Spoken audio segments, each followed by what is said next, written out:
नमस्कार, विश्ववाणी न्यूज में आपका स्वागत है। मैं श्री गोपाल नारसन। सबसे पहले मुख्य समाचारों पर एक नजर। हरियाणा में 27 दिसंबर को सार्वजनिक अवकाश घोषित। चीन ने कई देशों को इंफ्रास्ट्रक्चर प्रोजेक्ट्स का लालच दिखाकर कर्ज के जाल में फंसा लिया। दिल्ली देहरादून के बीच का सफर अब सिर्फ 2.5 घंटे में होगा पूरा। अभिनेता सोनू सूद ने की रुड़की के सिक्योरिटी गार्ड की बेटी की मदद। उत्तर प्रदेश और हरियाणा में 65 से अधिक खाप चौधरियों को किया गया नजरबंद। अब खबर विस्तार से। हरियाणा सरकार ने प्रदेश में विभिन्न नगर निगमों, नगर परिषदों व नगर पालिकाओं के आम चुनाव के दृष्टिगत 27 दिसंबर को सार्वजनिक अवकाश घोषित किया है, ताकि हरियाणा सरकार के कार्यालयों, बोर्डों और निगमों तथा शैक्षणिक संस्थानों में कार्यरत कर्मचारी अपने मताधिकार का उपयोग कर सकें।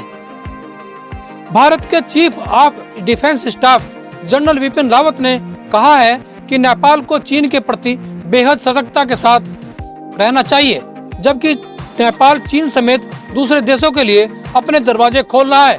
नेपाल को सावधान रहने की आवश्यकता है। जनरल रावत ने कहा कि नेपाल को पुराने अनुभव से सीखना चाहिए। चीन ने कई देशों को इंफ्रास्ट्रक्चर प्रोजेक्ट्स का लालच दिखाकर कर्ज के जाल में फंसा लिया है। दिल्ली से देहरादून तक इकोनॉमिक कॉरिडोर ग्रीन एक्सप्रेसवे के निर्माण पर करीब 15,000 करोड़ रुपए की लागत आएगी। इकोनॉमिक कॉरिडोर के निर्माण के बाद दिल्ली देहरादून के बीच का सफर सिर्फ 2.5 घंटे में पूरा हो जाएगा। मार्च 2021 में 6 लाइन ग्रीन एक्सप्रेसवे के लिए काम शुरू होकर वर्ष 2023 तक कॉरिडोर का काम पूरा हो जाएगा। रुड़की में सिक्योरिटी गार्ड की नौकरी कर रहे नीलेश मिश्रा की बेटी की मदद फिल्म अभिनेता सोनू सूद ने की है। एक दुर्लभ रोग से पीड़ित बच्ची के इलाज के लिए सोनू सूद ने 1,22,000 का चेक बच्ची के पिता को मुंबई में सौंपा है। किसान आंदोलन के लिए दिल्ली में गाजीपुर बॉर्डर पहुंचने के आह्वान पर उत्तर प्रदेश और हरियाणा में 65 से अधिक खाप चौधरियों को नजरबंद कर दिया गया। पुलिस प्रशासन ने उनके घरों के बाहर पहरा लगाया हुआ है। पुलिस प्रशासन ने शामली, मुजफ्फरनगर, मेरठ, बागपत, रोहतक, हिसार, कुरुक्षेत्र, कैथल, पानीपत आदि इलाकों में 65 से ज्यादा चौधरियों को नजरबंद कर दिया है। अब खबर सहारनपुर से। नगर निगम के 3 वर्ष के कार्यकाल पर महापौर संजीव वालिया ने कहा कि सहारनपुर वासियों को अपनी सोच बदलने की आवश्यकता है। उन्होंने इंदौर का उदाहरण देते हुए कहा कि सहारनपुर को भी इंदौर की तर्ज पर विकसित किया जा सकता है। नगर आयुक्त ज्ञानेंद्र सिंह ने भी इस अवसर पर अपने विचार व्यक्त किए। चीनी का स्टॉक देने के नाम पर 38 लाख रुपए की ठगी के मामले में जिला पंचायत अध्यक्ष के पति माजिद और अन्य अभियुक्तों को कोर्ट से झटका लगा है। कोर्ट ने तीनों अभियुक्तों की अग्रिम जमानत याचिका को खारिज कर दिया है। संत कृपा ट्रेडर्स द्वारा जिला पंचायत अध्यक्ष पति माजिद अली समेत 9 लोगों पर 38 लाख रुपए की ठगी के आरोप में मुकदमा दर्ज करा गया था। एसपी देहात एसके सिंह ने झबरेड़ा थाने का निरीक्षण कर पुलिसकर्मियों से हथियार रख रखाव और चलाने संबंधी जानकारी ली। थाना अध्यक्ष रविंद्र कुमार को लंबित पड़े मामलों को जल्द से जल्द निपटाने और जिन जिन लोगों पर गैंगस्टर लगी हुई है उनकी जांच करने को कहा गया है। दिल्ली के उप मुख्यमंत्री मनीष सिसोदिया उत्तराखंड में गढ़वाल दौरे पर आए। इस अवसर पर रुड़की व हरिद्वार के कार्यकर्ताओं के साथ साथ देहरादून व अन्य स्थानों से आए आम आदमी पार्टी के कार्यकर्ताओं ने नारसन बॉर्डर पर उनका स्वागत किया, लेकिन उप मुख्यमंत्री ने गाड़ी में बैठे हुए ही कार्यकर्ताओं का स्वागत स्वीकार किया। जैसा कि आप सभी जानते हैं कि शुरू आज यहाँ पर पधार रहे हैं उप मुख्यमंत्री आम आदमी पार्टी के मनीष सिसोदिया जी, और देख रहे हैं मेरे पीछे, मैं कैमरामैन से कहूँगा कि सभी कार्यकर्ता यहाँ पर मौजूद हैं। आइए जानते हैं कि जो मेरे साथ कार्यकर्ता हैं उनसे पूछते हैं कि कहाँ कहाँ का दौरा रहेगा, कहाँ कहाँ। रावत जी, मेरा आपसे सवाल है कि मनीष सिसोदिया जी का दौरा कहाँ कहाँ का रहेगा?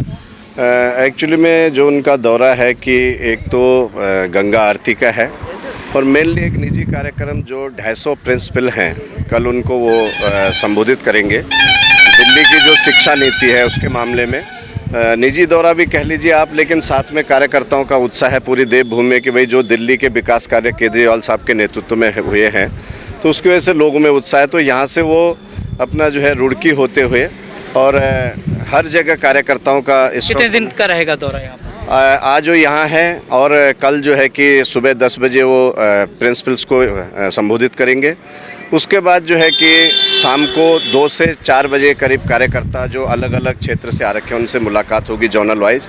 और फिर जो है कल हमारा जो है कि जनता का संवाद है। अच्छा, कहीं पहाड़ पर भी जाएंगे या नहीं, फिर? अभी पहाड़ का कार्यक्रम नहीं है।